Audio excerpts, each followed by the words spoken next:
Rain had been falling for 3 days straight in Seattle. The kind of cold, misty rain that clung to windows and turned the city into a blur of silver and gray. Ethan Wells sat at the kitchen table, his fingers wrapped around a mug of coffee gone lukewarm hours ago. He hadn't touched it. He just stared at the tiny droplet making its slow descent down the glass of the sliding patio door, watching it race another droplet like a man with nowhere better to be. From the living room, a faint hum of pop music drifted in, his wife's playlist. Lately, she'd been playing music again. That was the first sign something had changed. Going somewhere? Ethan asked without looking up.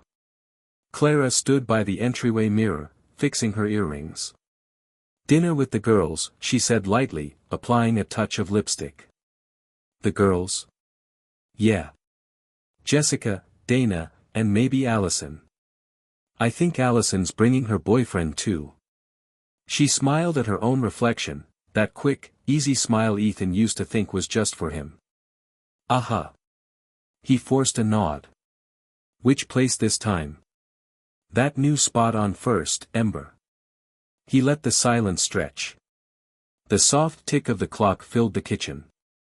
Then. You've been out a lot lately, he said. Her lipstick paused mid-stroke. What's that supposed to mean? Nothing. Just, noticed. She capped the lipstick, slipped it into her bag. Ethan, please don't start. He raised his hands. I'm not starting anything. But they both knew he was. Clara had changed sometime that spring, though Ethan couldn't pinpoint when exactly. It was small things at first, the new perfume, the late-night showers, the careful attention to how she looked just to run errands. They'd been married 10 years, lived in a modest craftsman house north of downtown, with a garden Ethan tended and a guest room that had never quite become a nursery. They were that couple, stable, predictable, 2 good jobs, 2 cars, matching coffee mugs that said, "Good morning, love," and "Good morning, handsome." And yet lately, everything between them felt rehearsed. She laughed less. Her phone stayed face down on the table. He used to hear her hum in the mornings when she made coffee, now it was silence and the faint tap-tap of her texting someone. Ethan tried to convince himself it was nothing. That maybe she was just stressed from work, she was a project manager at an interior design firm downtown. Deadlines. Clients. Demands. But then came the messages. One Thursday evening, she claimed she had a late meeting with a client. Ethan, trying to be supportive, offered to drop off dinner at her office. No, she said quickly. We'll probably just order something in. Don't worry about it. Still, an hour later, when the house felt too quiet, Ethan found himself in the car, the rain streaking across the windshield as he drove toward her building on Fifth Avenue. He parked across the street, engine idling, watching the lit windows. Her office was on the 4th floor, he knew the one, he'd helped her carry furniture up there when they first opened. At 9:15, he saw her. She exited the building, but not alone. Clara was walking beside a man in a black coat. Tall, confident, a hand brushing lightly against her back as they stepped into the rain. They shared an umbrella. She laughed. That soft, real laugh he hadn't heard in months. They walked together toward the corner, where she tilted her face up, and he kissed her. Ethan's stomach turned cold. He sat there for a full minute, frozen, watching the man, the stranger, lean in again, his hand slipping to the back of her neck. When they pulled apart, Clara smiled, tucked her hair behind her ear, and they disappeared into the glow of the restaurant across the street. Ethan gripped the steering wheel so tightly that his knuckles turned white. For a moment, he thought about storming inside. Confronting her. Dragging her home. Instead, he drove off into the rain, numb. For the next few days, he said nothing. He moved through the motions, work, chores, meaningless conversation. He didn't sleep. He started noticing details that made sense only now. The perfume wasn't new, it was a gift. The necklace she wore lately, delicate gold, unfamiliar. Finally, one night, he couldn't stand the silence anymore. He waited until she was in the shower, then unlocked her phone. The passcode was the same, their anniversary. His heart pounded as he opened her messages. And there it was. Caleb Red Heart. He scrolled. Dozens of messages. Thinking about you. I can't stop replaying last night. You make me feel alive again. He closed his eyes, chest heaving. Caleb. He didn't know a Caleb. Not from her work, not from her circle. He searched the name on her social media. Found a face, Caleb Pierce, photographer, 34, based in Seattle. The same man he'd seen under the umbrella. A few scrolls later, Ethan found a tagged photo from her design firm, a collaboration between her company and his studio. That's how it started. The next morning, Ethan played his role. He made coffee, kissed her cheek, asked about her day. She smiled. Just meetings. You. Same. He watched her leave, her heels clicking down the driveway, and stood there in the kitchen long after the sound faded. That night, she didn't come home until almost midnight. When she slipped into bed beside him, Ethan pretended to be asleep. He could smell his own cologne on her, but faintly mixed with another man's. He stared at the ceiling until dawn. Ethan wasn't the kind of man who yelled or broke things. He was calm, rational, an engineer by trade, methodical by nature. But inside, something was unraveling. He started documenting things. Screenshots. Call logs. Photos. He didn't even know why, proof, maybe. Or control. He followed her one afternoon under the guise of running errands. She met Caleb at a coffee shop on Pine Street. They sat close, whispering, her hand brushing his. Then they left together. Ethan didn't follow this time. He couldn't stomach it. Instead, he drove aimlessly through the rain, ending up by the waterfront, staring at the gray expanse of Puget Sound. His reflection stared back in the glass, pale and hollow-eyed. That's when he made up his mind. 2 weeks later, Ethan suggested a trip. Just the two of us, he said. You've been stressed. Let's get away for a weekend. Clara hesitated, too long. I don't know, Ethan. I've got deadlines. I already booked it. She blinked. You what? A cabin at Snoqualmie Falls. You love it there. Her lips parted, caught between guilt and surprise. That's thoughtful. Okay. Sure. They drove out on a Friday afternoon. The mountains rose dark against the gray sky, trees glistening with mist.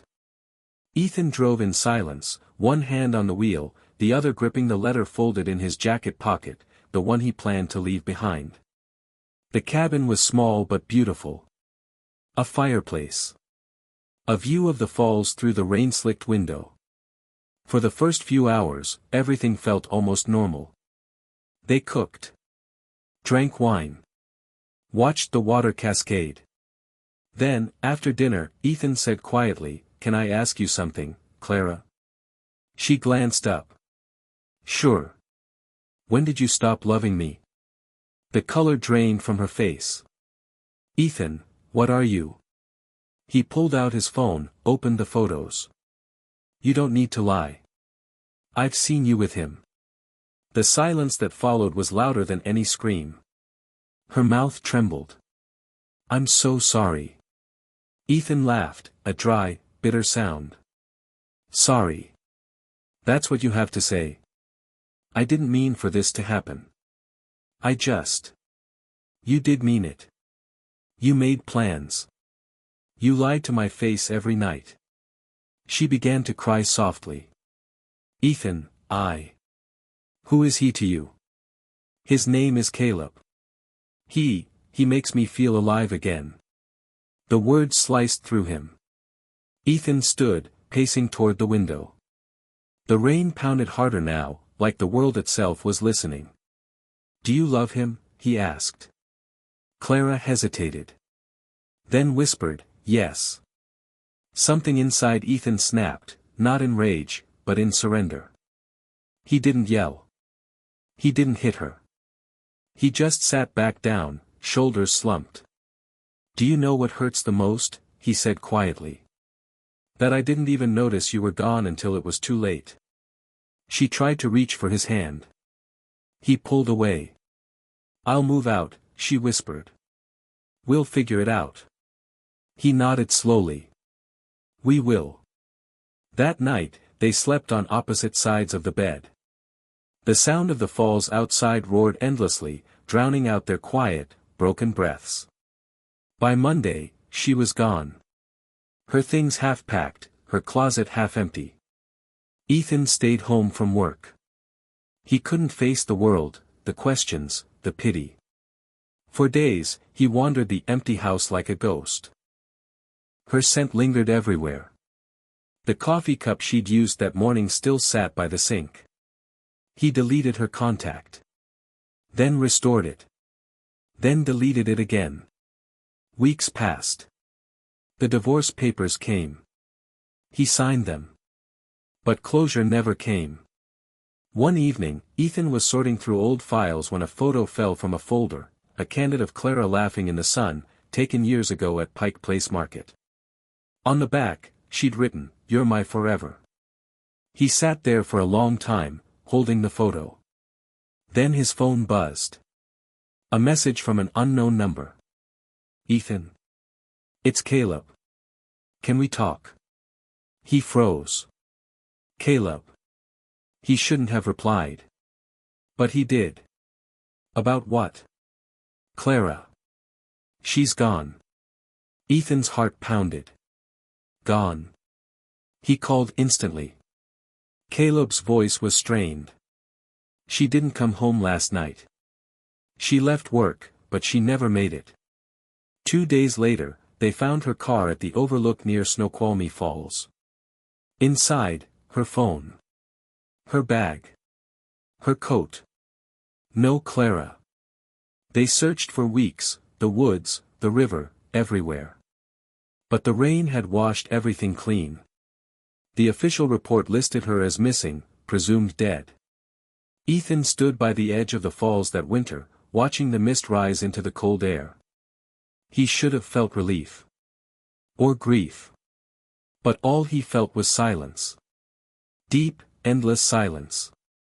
When he turned to leave, he noticed something carved faintly into the railing, initials, old and weathered.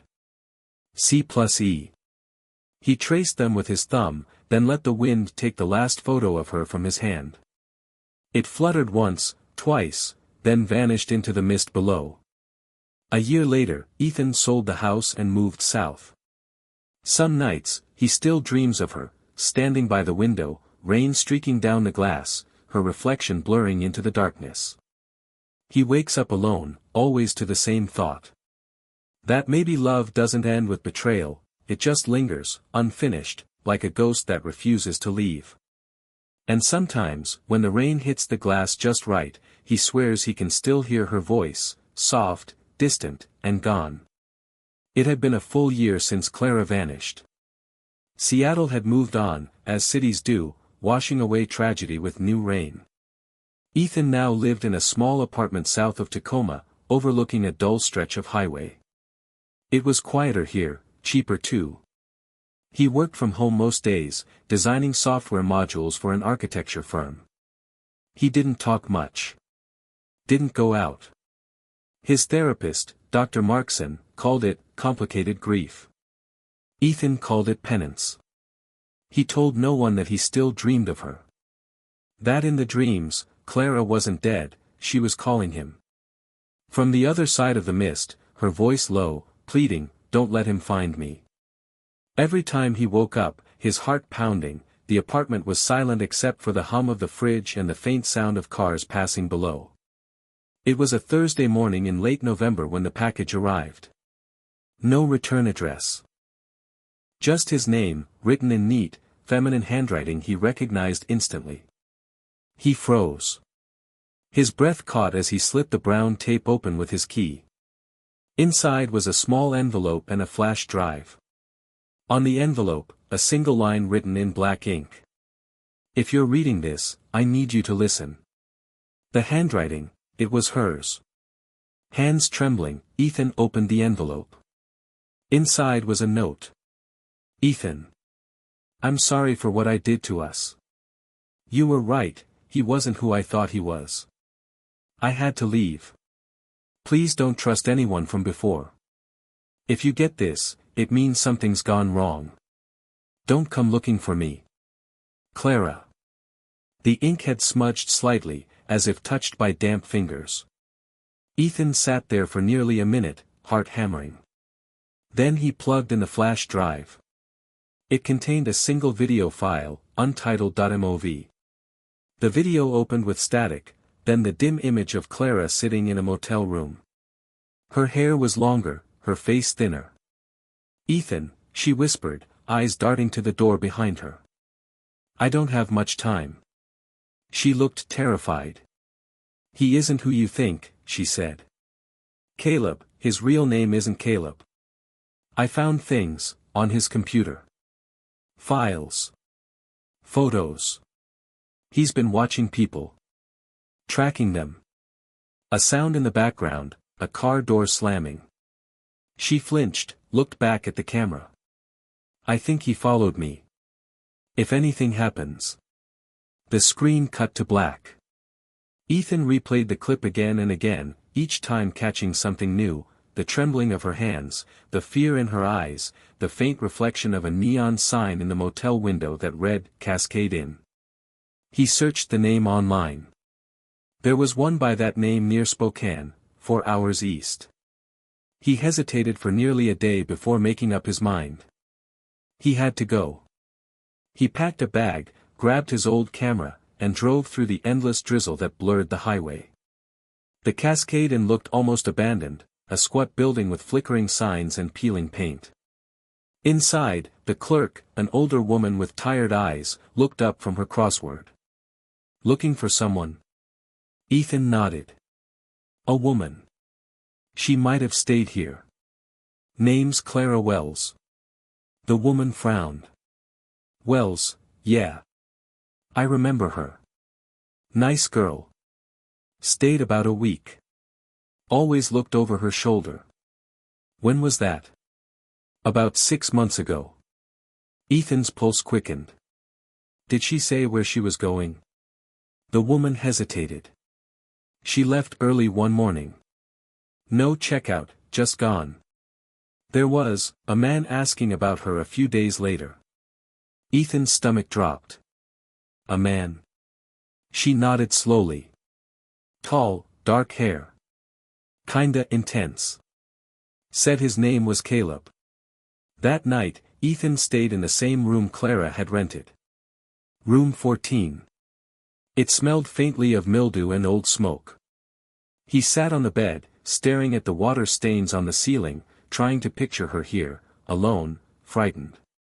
Then he noticed something. Behind the nightstand, a small slip of paper wedged between the wall and the furniture. He pulled it free. A receipt from a gas station 2 towns over, dated 6 months ago. On the back, Clara's handwriting again. "If I don't make it back, go to the lake." No lake was mentioned.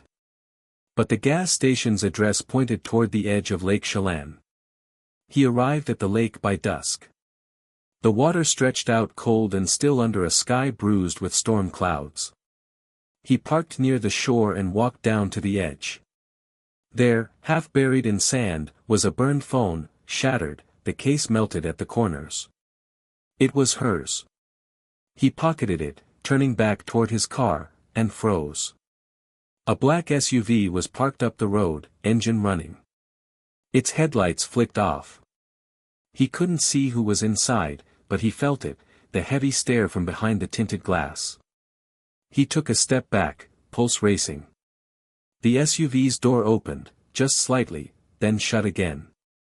And then it drove away. Ethan returned to Tacoma the next day, shaken but determined. He dug deeper into Caleb Pierce's background, or what he thought was Caleb Pierce's background. Turns out, the photographer's business license had been filed under a false name. The studio address was a P.O. box. The tax ID led nowhere.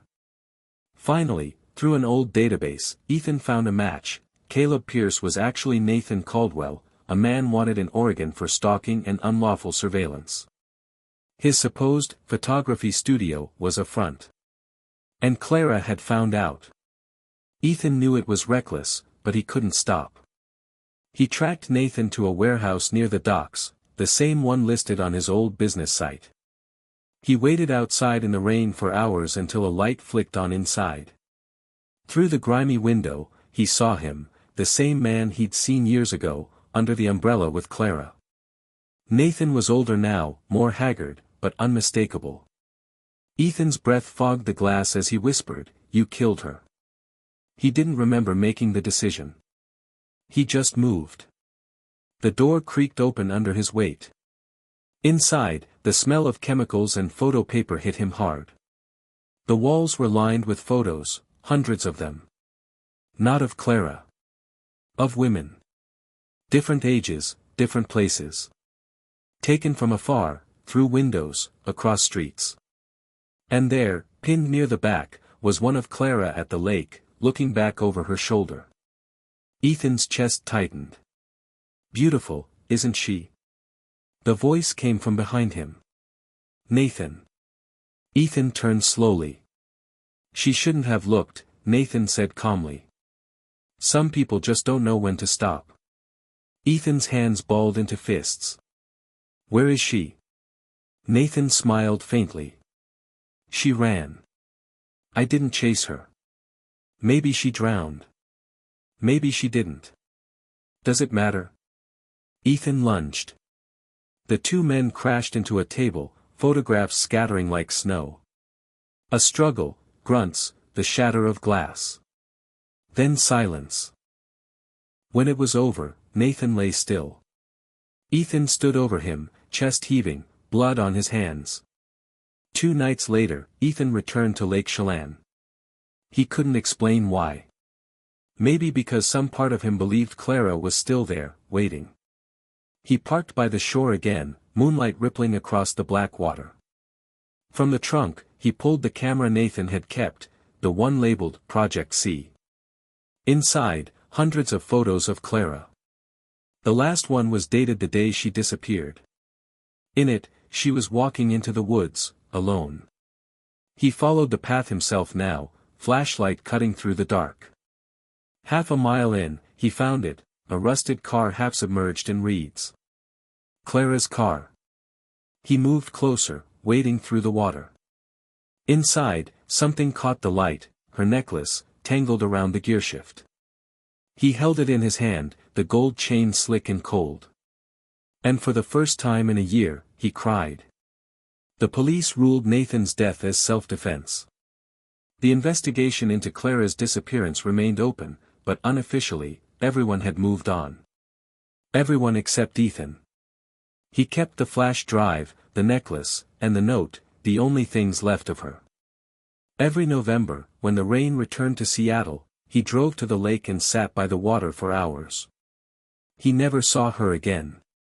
But once, just once, as the fog rolled across the water, he thought he saw a figure standing at the edge, long hair, a pale coat, watching him. He blinked, and she was gone. Only the sound of the rain remained. Ethan sold his last possession from their marriage, her wedding ring. He mailed the money to a shelter in Spokane under her name. Then he left Washington altogether. No forwarding address. No trace. Some said he disappeared just like she did. But the locals around Lake Chelan still talk, of 2 silhouettes sometimes seen near the shore after dark. A man and a woman, standing in silence, their reflections rippling in the rain. 2 years had passed since Clara's disappearance. Ethan lived now in Santa Fe, New Mexico, a city of red stone and sunlight, the opposite of everything Seattle had been. He thought the dry air would help him forget. It didn't. Every evening, when the wind swept across the desert and rattled the blinds, he still heard it, that soft, steady rhythm of rain. In his mind, it never stopped raining. He'd sold his house, his car, even changed his name to E. Wells, as if initials could hide a broken past. But nothing erased her. He kept one small wooden box on his dresser, inside, her necklace, the letter, and the flash drive. He hadn't watched the video in a year. He didn't need to. Her voice lived inside him now. In early April, a letter arrived at his P.O. box. No return address. No handwriting he recognized. Inside was a single sheet. Ethan. I'm not writing for forgiveness. I just want you to know I didn't die that day. I ran. And for a long time, I believed that was mercy, for both of us. If you ever find yourself back where it all began, you'll understand. It was signed, C. He sat in his truck for nearly 10 minutes, staring at the page until the words blurred.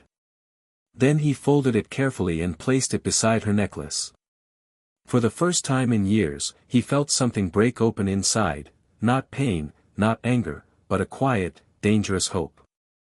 He left the desert the next morning. The drive north took 2 days, long stretches of silence, the hum of tires, 1,000 memories whispering through every mile.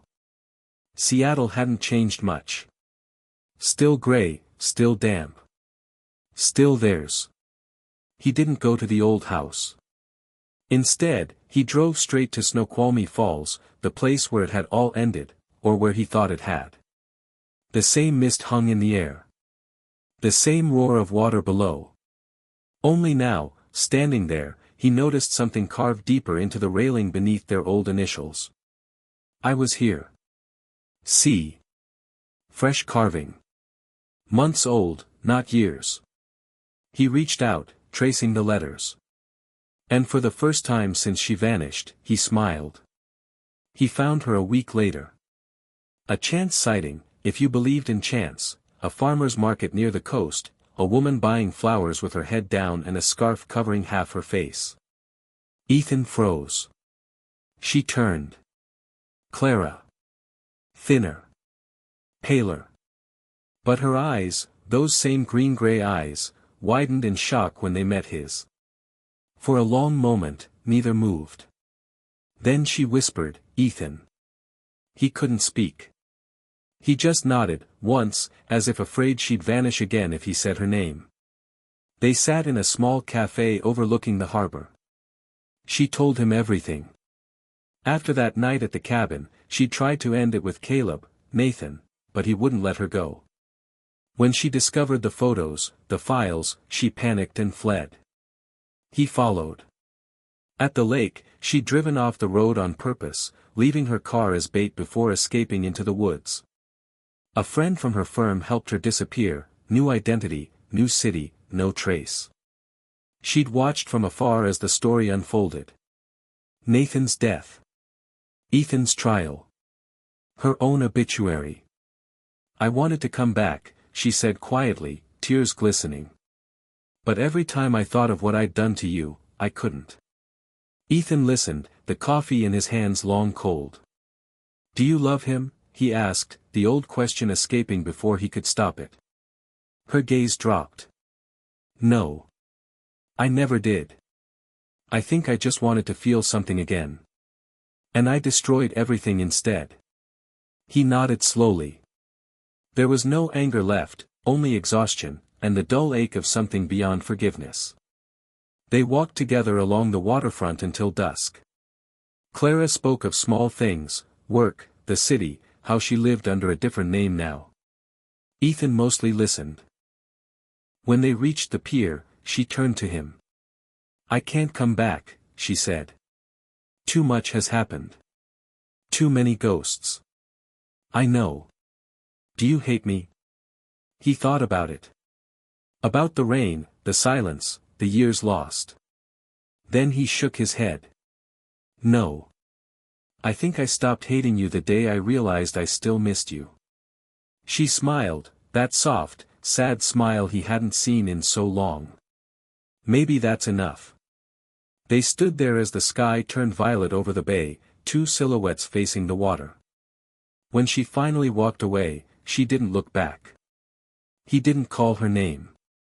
Ethan stayed in Seattle for a week after that. He visited the places that still held pieces of them, the coffee shop, the street where they'd first kissed, the house now owned by strangers. He left her necklace on the railing by the falls, beside the carving. Then he drove east until the rain disappeared and the sky opened wide again.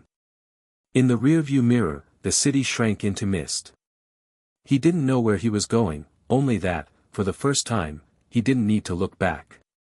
Years later, Ethan lived quietly in a small town in Colorado. He taught part-time at a community college, fixing old radios in his spare hours. Sometimes, on rainy evenings, he'd take out the old wooden box, empty now except for the folded letter and a photo of them at Pike Place Market. He'd sit by the window, listening to the steady rhythm of rain, and smile. Because even though their story had ended long ago, somewhere between the silence and the forgiveness, he'd finally found peace. 5 years had passed. The name on Clara's driver's license now read Clara Evans, and most days she even answered to it without hesitation. She lived in Oregon now, in a quiet coastal town where the ocean fog rolled in like memory itself, soft, cold, persistent. From her small apartment window she could see the harbor lights blink through the mist each night, like a heartbeat she could never quite forget. She owned a flower shop downtown, Petals and Pine. People liked her there, she was kind, good with arrangements, never talked too much about herself. The customers thought she was a widow. In a way, maybe she was. Every morning she unlocked the shop at 7. Cut flowers. Arrange bouquets. Sweep the floor. Normal things. Safe things. But sometimes, when she brushed the petals off her palms, she'd feel the cool metal of the old ring she still wore on a chain beneath her shirt, the one Ethan had given her. She'd tell herself to take it off, to let go completely. And every time, she couldn't. At night she'd walk the beach, the tide whispering against the sand. It was the sound of rain in another form. And it brought him back, his voice, his steadiness, the way he'd look at her as if she were the only real thing in the world. She'd left because she thought disappearing was the only way to protect him.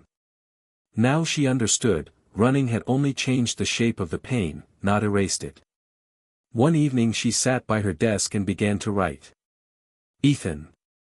I still hear Seattle rain in my dreams. I don't know if you found happiness, but I hope you did. I wish I'd been brave enough to stay and face what I broke. I think I loved you longer in your absence than I ever did when you were beside me. You deserved more than silence. She signed it, folded it, and slipped it into an envelope. No address. She tucked it into her journal, between pages already swollen with years of words she'd never send.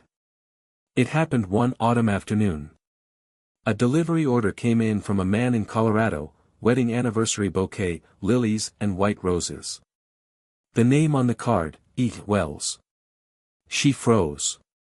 Her breath caught as she read the note he'd dictated.